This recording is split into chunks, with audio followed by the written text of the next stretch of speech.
સુરેન્દ્રનગરના કોંડ ગામે જે કિસ્સો બન્યો એ કિસ્સો તો ગુજરાત ભરે જોયો, પરંતુ ખેડૂતો જે છે એ આ વીજ ટાવર હોય કે આવી અમુક જે સમસ્યા છે એ માત્ર આટલી સમસ્યાઓ નથી. ખેડૂતો જે છે એ ઘણી બધી સમસ્યાઓથી પીડાઈ રહ્યા છે. એક તરફ પેટ્રોલ પંપ પર ડીઝલ માટે ટ્રેક્ટરો લઈને લાઈનમાં ઉભેલા ખેડૂતોને પણ આપણે જોઈ રહ્યા છીએ. બીજી તરફ પોતાની જમીન પર વીજ જે થાંભલા છે એને ન આવવા દેવા માટે સંઘર્ષ કરતા ખેડૂતને પણ આપણે જોઈ રહ્યા છીએ. ત્રીજી તરફ બિયારણ અને ખાતર મેળવવા માટે લાઈનમાં ઉભેલા ખેડૂતને પણ આપણે જોઈ રહ્યા છીએ, અને નકલી બિયારણ અને ખાતર મળી જવાથી પરેશાન થઈ રહેલા ખેડૂતોને પણ આપણે જોઈ રહ્યા છીએ. અને આવી બધી પરેશાનીઓથી કંટાળીને અંતે આપઘાત જેવા પગલાઓ લેતા પણ ગુજરાતની અંદર આપણે ખેડૂતોને જોઈ રહ્યા છીએ, અને છતાં આપણે એક સૂત્ર મૂકતા નથી, જય જવાન જય કિસાન. ખેતી પ્રધાન કહેવાતા આ દેશમાં ખરેખર ખેડૂતની શું પરિસ્થિતિ છે તેના વિશે આજે વાત કરવી છે. જય હિન્દ BSI ટીવી ન્યૂઝ પર આપની સાથે હું છું નિધિ ગઢવી.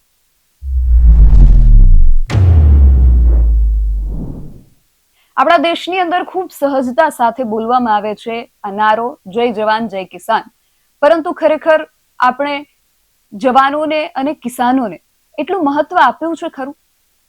આપણો દેશ ખેતી પ્રધાન તો કહેવાય છે, પરંતુ ખરેખર શું ખેડૂતોને આપણા દેશની અંદર પ્રાધાન્ય આપવામાં આવે છે? જો આપવામાં આવતું હોય તો ખેડૂતો શા માટે આટલી બધી સમસ્યાઓથી ઘેરાયેલો છે? આ વિષયને લઈને આજે આપણે વિગતે ચર્ચા કરવી છે, અને ચર્ચા કરવા માટે આપણી સાથે આજે જોડાયા છે ખેડૂત આગેવાન સાગર રબારી. સાગરભાઈ, BSI ટીવી ન્યૂઝમાં આપનું ખૂબ સ્વાગત છે. સૌથી પહેલા તો ખેડૂતોના બધા વિવિધ પ્રશ્નોને લઈને આપણે ચર્ચા કરવી જ છે, પરંતુ કોંડ ગામની જે ઘટના બની અને ઘટના બાદ ત્યારથી લઈને અત્યાર સુધી જે વિવિધ સમાચારો સામે આવ્યા તેને લઈને તમારું શું માનવું છે, તમારું શું મંતવ્ય છે આ ઘટનાને લઈને? બેન, જેટલા MOU થાય છે ડેટા સેન્ટરના, તો ડેટા સેન્ટરમાં ખૂબ મોટા પ્રમાણમાં વીજળી જોઈએ. એક ડેટા સેન્ટરને લગભગ મારી પાસે જે માહિતી છે એ મુજબ 40 લાખની વસ્તીના શહેરને જેટલી વીજળી જોઈએ એટલી એક ડેટા સેન્ટરને જોઈએ. એની ક્ષમતા પ્રમાણે થોડું એમાં પ્લસ માઇનસ થતું રહે. હવે જયારે આટલા મોટા પ્રમાણમાં ડેટા સેન્ટરો વગેરે તૈયાર કરવાના હોય તો ભારત સરકારે કરારો કરતા પહેલા એને માટેની જરૂરી વીજળીના નકશા દોરી રાખ્યા છે. દેશભરમાં અનેક પ્રકારના પાવર પ્લાન્ટો પ્રપોઝ છે, એની દરખાસ્તો થયેલી છે. એમાં હાઇડ્રો પાવર છે, એમાં થર્મલ પાવર છે, એમાં ન્યુક્લિયર પાવર છે, એમાં સોલર પાવર છે, એમાં વિન્ડ પાવર છે. હવે જ્યાં જ્યાં આ ડિસેન્ટ્રલાઇઝ જુદી જુદી જગ્યાએ આ બધા પાવર પ્લાન્ટો બનવાના, એ બધાને ટ્રાન્સમિશન માટે ખૂબ મોટા પ્રમાણમાં મારી પાસે એના ઓથેન્ટિક નકશા છે કે દેશભરમાં ભાગ્યે જ કોઈ ખેતરો બાકી રહેશે કે જ્યાં વીજળીના થાંભલા ઉભા નહીં થાય. એટલે આવનારા દિવસોમાં હજી આજે કોંડ ગામે આજે આપણને દેખાય છે એ ગામે ગામ થવાનું છે. દરેક મોટાભાગના ખેડૂતોના ખેતરોમાં વીજળીના થાંભલા આવવાના છે. એવા સંજોગોમાં સરકારે પાવર પ્લાન્ટના પ્રપોઝ નકશા તૈયાર કર્યા, ટ્રાન્સમિશન લાઈનોના નકશા તૈયાર કર્યા છે, પણ ખેડૂતો માટે એમાં શું સ્પેસ, શું જગ્યા છે, અથવા ખેડૂતો સાથે કેવી રીતે ડીલ કરવાનું છે એની કોઈ ચોક્કસ નીતિ સરકાર પાસે નથી. ગુજરાત સરકારે એક GR બહાર પાડેલો છે કે જંત્રીના 200. ઘણા ગામોમાં જંત્રીના ભાવો 9 રૂપિયા, 10 રૂપિયા, 20 રૂપિયા, 30 રૂપિયા છે. તો શું 60 રૂપિયા ચોરસ મીટર ખેડૂતની જમીન લઈ લેવાશે? પ્રશ્નો એમાંથી ઉભા થાય છે કે સરકાર પાસે કોઈ ફિક્સ પોલિસી નથી. જ્યારે આટલા મોટા પ્રમાણમાં કોઈ યોજનાને સાકાર કરવાની હોય તો સૌથી પહેલું કામ સરકારે એની પોલિસી ઘડવાનું કરવાનું હોય, અને પોલિસી ઘડવામાં જે એના અસરગ્રસ્તો થવાના છે એ લોકોને સાથે રાખવા જોઈએ, એમની સાથે ચર્ચા વિચારણા કરવી જોઈએ. ભૂતકાળમાં સામખિયાળી આખો હાઈવે બ્લોક થયો આ પાવર લાઈનનો જ પ્રોબ્લેમ હતો. કોંઢમાં પણ જે થઈ રહ્યું છે પાવર લાઈનનો જ પ્રોબ્લેમ છે. દક્ષિણ ગુજરાતમાં ખેડૂતો ધરણા પર બેઠા છે, પાવર લાઈનનો જ પ્રોબ્લેમ છે. ઠેર ઠેર આ પ્રોબ્લેમ એટલા માટે છે કે સરકાર પાસે પોલિસી નથી. સરકારે સૌથી પહેલા કરવાનું કામ એ છે કે ખેડૂતોને સાથે રાખીને એમની સાથે ચર્ચા વિચારણા કરીને જો વળતર બાબતની એક નક્કર પોલિસી ઘડે તો જ આ પ્રશ્નો ઉકેલી શકે. પડશે. જી. અને સાગરભાઈ, જે રીતે આપ કહી રહ્યા છો કે સરકાર પાસે આ બાબતને લઈને કોઈ નક્કર પોલિસી નથી, તો જે ખેડૂતો છે, ખેડૂત આગેવાનો છે, એમને સાથે રાખીને આ પ્રકારની કોઈ પોલિસીનું ઘડતર શા માટે નથી થઈ રહ્યું? સરકારે જ આનો જવાબ લોકોને આપવો જોઈએ કે એ લોકો કેમિકલ ઇન્ડસ્ટ્રીઝની પોલિસી બનાવે છે, અર્બન ડેવલપમેન્ટની પોલિસી બનાવે છે, ઇન્ફ્રાસ્ટ્રક્ચરની પોલિસી બનાવે છે, અનેક ઇન્ડસ્ટ્રીયલ પોલિસીઓ બનાવે છે, આઈટી ઇન્ડસ્ટ્રીઝ માટે અલગ, કેમિકલ ઇન્ડસ્ટ્રીઝ માટે અલગ, સિરામિક માટે અલગ, ફલાણા માટે અલગ. તો ખેડૂતો માટે કેમ નથી બનતી? અને સૌથી વધારે વોટ તો ખેડૂતો જ આપે છે. તો ખેડૂતો માટેની પોલિસી સરકાર કેમ નથી બનાવતી? એના મૂળમાં જો તમે જઈને વિચાર કરો બેન, તો કારણ કે ખેડૂતો આ બાબતમાં ક્યારેય જાગૃતિ દાખવતા નથી. એ જ્યારે વોટ આપવા જાય છે એ પહેલા ક્યારેય કોઈને પૂછતા નથી કે તમારી પાસે અમારા માટે શું છે, અમારા ભવિષ્યનો નકશો શું બનાવ્યો છે તમે.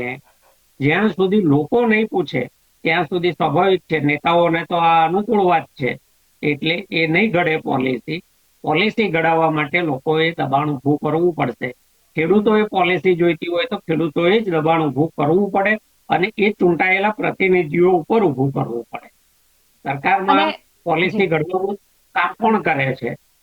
તો વિધાનસભામાં તમારે પસાર કરાવવું હોય બિલ તો પણ ધારાસભ્યો જોઈએ.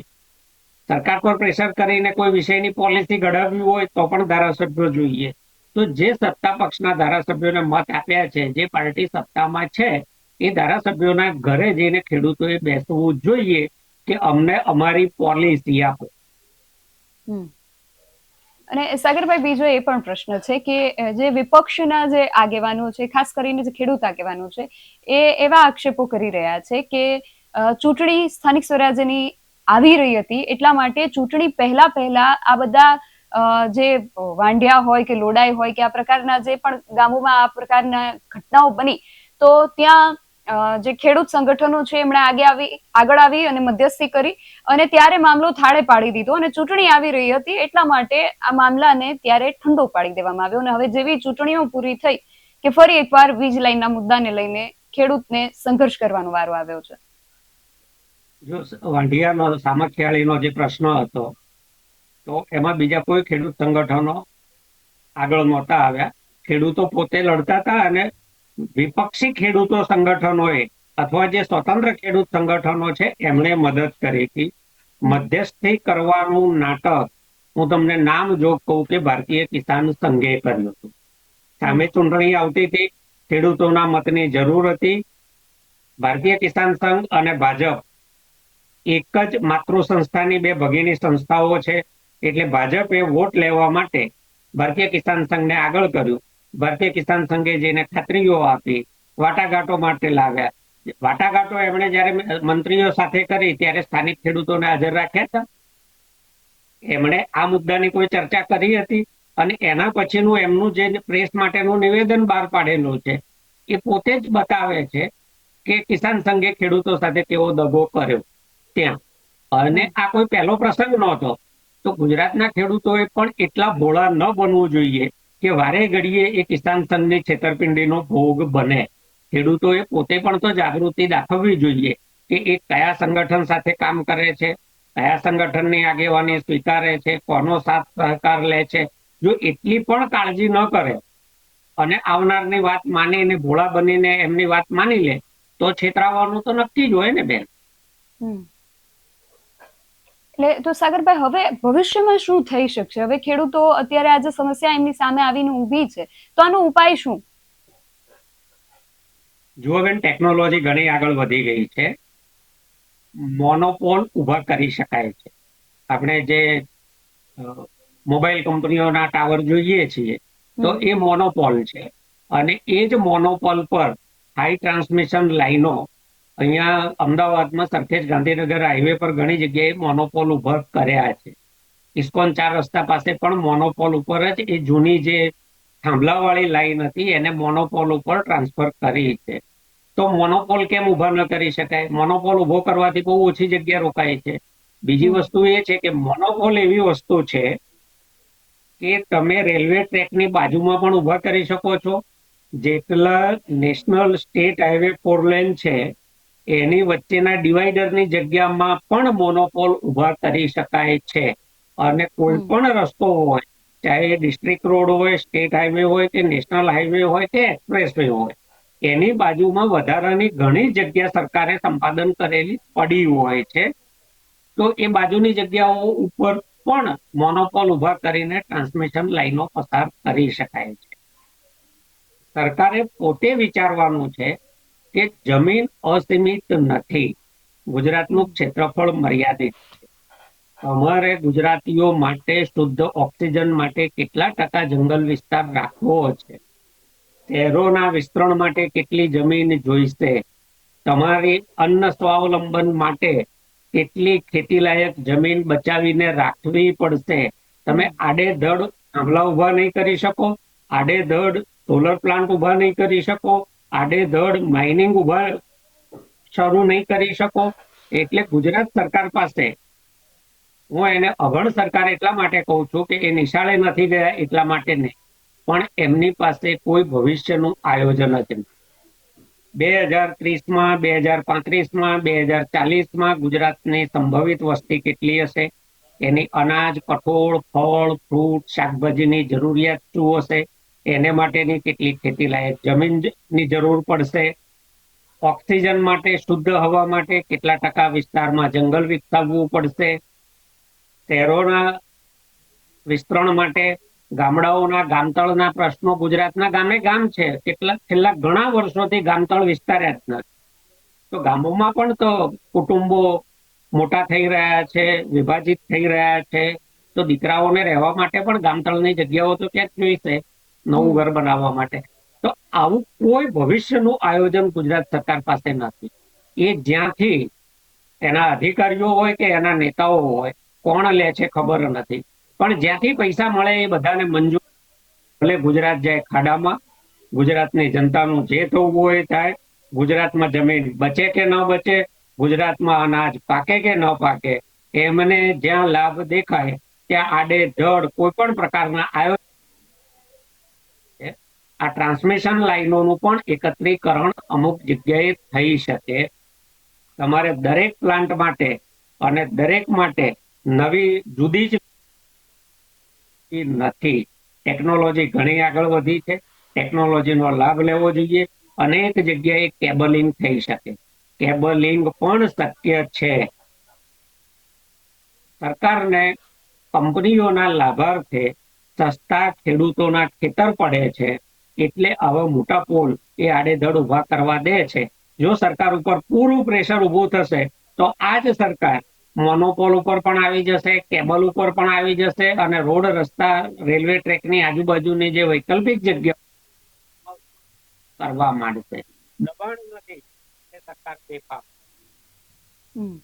અને સાગરભાઈ, એક એ પણ પ્રશ્ન ઉઠે કે જો ખેડૂતો માટે આટલી બધી સમસ્યાઓ છે, આટલા બધા પ્રશ્નો છે, તો ત્યારે હમણાં જ તાજેતરમાં જ સ્થાનિક સ્વરાજ્યની ચૂંટણીઓ ગઈ, તો જ્યારે જે ઉમેદવારો છે મત માંગવા માટે આવે છે, તેમની પાસે ગામમાં મંદિર બનાવવાની કે આ પ્રકારની કોઈ પણ માંગણીઓની જગ્યાએ ખેડૂતો શા માટે એવી માંગણીઓ નથી કરતા કે તમારી પાસે અમારા માટે શું પોલિસી છે? આવી માંગણી કરવામાં કેમ ખેડૂત ભોળો પડે છે કે પાછળ પડે છે? બેન, હું જાહેર રીતે કહું છું, 4 વર્ષ 350 દિવસ ખેડૂત હોય છે. બાકીના 5 વર્ષમાં બાકીના જે ચૂંટણીના 15 દિવસ છે, એ 15 દિવસ માટે એ ખેડૂત નથી હોતો.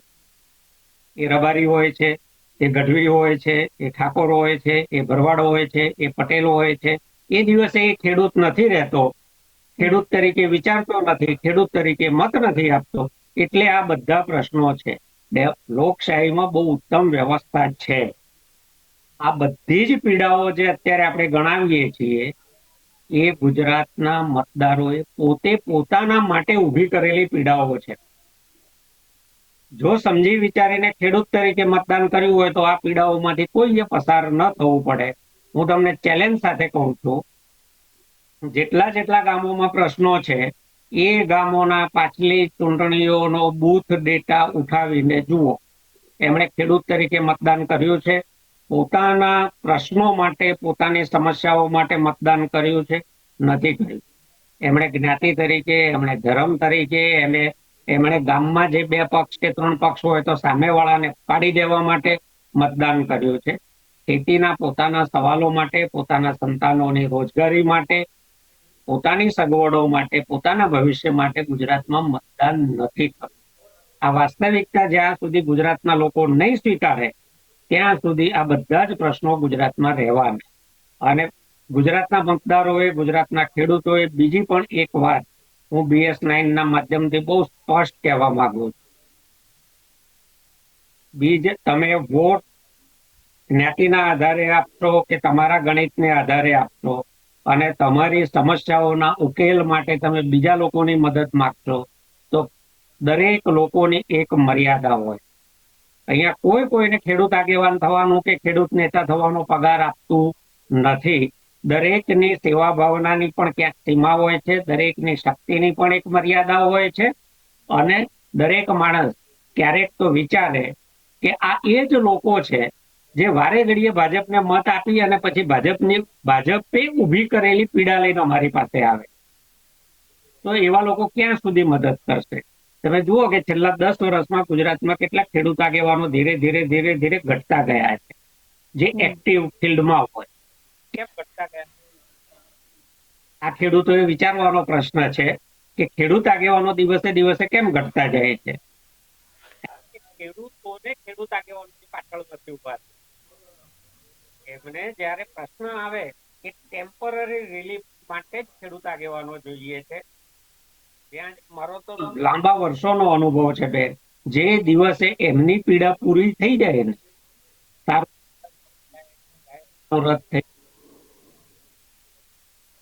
બીજે દિવસે એ જ ગામમાં 20 ખેડૂતો કોઈ બીજા પ્રશ્ન માટે ભેગા નથી થતા. અને આ ક્યાંય પણ તમારે અજમાવી જોવું હોય તો અજમાવી જોજો. એ જ્યાં સુધી એના પગ નીચે પાણીનો રેલો છે ત્યાં સુધી જ ખેડૂત આગેવાનની સાથે ઉભા છે. જેવો પગ નીચેથી પાણી જશે, કોઈનું મરણ થઈ જશે, કોઈ સગા આવી જશે, આ બધા પ્રશ્નો તરત એને ઘેરી વળે છે. જ્યાં સુધી પગ નીચે રેલો છે ત્યાં સુધી એ બધા પ્રશ્નોથી છેટો છે. સિંચાઈના પાણી માટે, જમીન સંપાદન સામે, વીજળીના થાંભલા સામે, બધા સામે લડવા તૈયાર છે. એટલે ખેડૂત આગેવાનો પણ ગુજરાતમાં ધીરે ધીરે ઓછા થઈ રહ્યા છે. આ ખેડૂતોએ સમજવાની જરૂર છે. અને આના ઉપર આગેવાનોએ વિચારવાનું નથી, ખેડૂતોએ વિચારવાની જરૂર છે કે શા માટે ખેડૂત આગેવાનો ધીરે ધીરે ખસી રહ્યા છે. અને સાગરભાઈ, તમે જે રીતે વાતમાં કહ્યું કે જો સરકાર ઉપર અત્યારે એક પ્રેશર ઊભું કરવામાં આવશે તો કદાચ આનો જે સમસ્યા છે એનો કદાચ કોઈ ઉકેલ આવી શકે કે મોનોપોલ ઊભા થઈ શકે. અને તમે વાત કરી કે ખેડૂત આગેવાનોની સંખ્યા પણ ઓછી થતી જઈ રહી છે. તો આ સંદર્ભમાં મને એક પ્રશ્ન થાય છે કે આગામી સમયની અંદર 15મી તારીખે વિપક્ષ જે છે, કોંગ્રેસના જે ખેડૂત આગેવાનો છે, ખેડૂતોને સાથે રાખીને અમદાવાદમાં જે ટ્રેક્ટર રેલી યોજવા જઈ રહ્યું છે, તો તમને શું લાગે છે આ ટ્રેક્ટર રેલીની કેવી અસર થઈ શકે છે? એની સફળતા અંગે તમારું શું મત છે? એની માંગણીઓ ઉપર આધાર છે. એ આગેવાનો અથવા એ ખેડૂતો અથવા કિસાન કોંગ્રેસ શું માંગણીઓ લઈને સરકાર સામે જાય છે. હું તો કાયમ, એટલે ગાંધીયન વિચારધારામાં માનનારો માણસ, હું કાયમ નેગોશિયેબલ શરતો મૂકવામાં જ માનું છું. અને શરતો એવી ન હોવી જોઈએ કે સામેવાળાએ ના જ પાડવી પડે, એની પાસે વિકલ્પ જ ન હોય. હું હંમેશા એવું માનું કે શરતો એવી હોવી જોઈએ કે માની લો કે હું તમારી સામે એવી જ શરત મૂકું જે કદાચ તમે મને એમ કહો કે લો સાગરભાઈ તમે પૂરી કરી દો આ ખુરશીમાં બેસીને, તો હું કરી શકું એમ છું, તો જ હું માગણી મૂકું. એટલે શરતો શું છે એના આધાર, એના સફળતા નિષ્ફળતાનો આધાર છે. બીજી એક વસ્તુ સાથે સાથે જોડી દઉં તમારા સવાલના જવાબમાં, કે આ રેલી અને માગણીઓ ગુજરાતમાં આ પ્રશ્નના કાયમી સોલ્યુશન માટે, સમાધાન ઓંઢના સવાલો માટે છે. કાલે ઉઠીને ઓંઢના ખેડૂતોના વળતરની વાત માની સંતોષકારક વળતર મળી જાય છે તો આ આંદોલન પૂરું થઈ જવાનું છે. તો પછી કોણ એ લોકો 15 દિવસ મહિના 1.5 મહિના પછી પાછા વિરોધ કરવા ઉભા થશે તો શું પાછું ત્યાં નવેસરથી આંદોલન કરવાનું છે? એટલે માગણીઓ શું મૂકે છે, કેવી મૂકે છે, એના ઉપર સફળતા નિષ્ફળતાનો આધાર છે. અને આગળ જે ખેડૂતોના ખેતરોમાં થાંભલા આવવાના છે એ ખેડૂતોને સાથે આ સવાલમાં જોડી શકવાના છે અથવા બીજે જ્યાં દરખાસ્ત થયેલી છે હાઈ ટેન્શન લાઈનોની એ બધા ખેડૂતોનું સંકલન કરી અને આ રેલી નીકળવાની હોય તો ચોક્કસ નીતિ બનશે અને એ પ્રમાણે વળતરો ચૂકવાશે. એટલે સફળતા નિષ્ફળતાનો આધાર માગણીઓ ઉપર અને કેટલા ખેડૂતોને સાથે લે છે એના ઉપર છે. જી સાગરભાઈ, આપ આ બધી માહિતી સાથે અને ખૂબ સારા વિશ્લેષણ સાથે અમારી સાથે જોડાયા તે બદલ આપનો ખૂબ આભાર. તો જે રીતે આપણે સાગરભાઈ રબારી ખેડૂત આગેવાન સાથે વાત કરી, ખૂબ નાના નાના જે અમુક મુદ્દાઓ છે એને ખૂબ સરળતાથી એમણે સમજાવ્યા. એમનું જે વિશ્લેષણ છે ખૂબ સરળ રીતે એમણે રજૂ કર્યું અને જે રીતે એમણે વાત કરી કે ખેડૂતો જે છે એમની સમસ્યાઓનો અંત કદાચ ત્યારે આવી શકે કે ખેડૂતો સરકારની ઉપર એક જો પ્રેશર ઊભું કરે અને એમની જે રજૂઆતો છે એ રજૂઆતો પણ નેગોશિયેબલ હોવી જરૂરી છે. અને હવે ખેડૂતો આગામી સમયમાં આ મુદ્દાને લઈને શું કરે છે, સરકાર ઉપર પ્રેશર ઊભું કરે છે કે કેમ, જો સરકાર ઉપર આ પ્રકારે પ્રેશર ઊભું કરવામાં આવે છે તો સરકાર એની કેવી પ્રતિક્રિયા આપે છે, ખેડૂતોની માંગણીઓ સ્વીકારવામાં આવે છે કે કેમ, જો આવે છે તો કયા પ્રકારની કેટલી માંગણીઓનો સ્વીકાર થાય છે, એ ખૂબ આગામી સમયમાં હવે એ ચર્ચાનો વિષય રહેશે અને આ વિષયને લઈને વધુ ચર્ચાઓ સાથે આપણે મળતા રહીશું. તમારો આ વિષયને લઈને શું મત છે એ અમને કમેન્ટ બોક્સમાં ચોક્કસથી જણાવજો. આવી વધુ ચર્ચાઓ સાથે આગામી સમયમાં પણ મળતા રહીશું. તમે મારી યુટ્યુબ ચેનલને સબસ્ક્રાઇબ કરવાનું અને અમને ફેસબુક અને ઇન્સ્ટાગ્રામ પર ફોલો કરવાનું ભૂલશો નહીં. બાકી અવનવી અપડેટ્સ માટે આપ જોતા રહો BS9 TV ન્યૂઝ. નમસ્કાર.